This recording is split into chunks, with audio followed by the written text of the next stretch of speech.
everyone, my name is Matheria. My name is Lương Chakrai,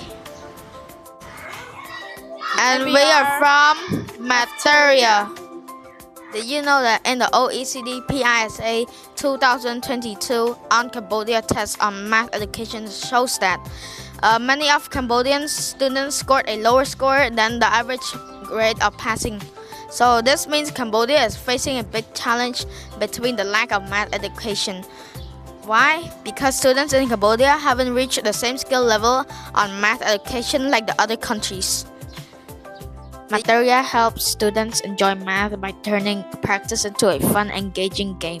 This encourages them to think critically, solve problems step by step, and In conclusion, Matheria showed that learning can be fun when it's turned into a game by combining adventure, battles, and problem solving.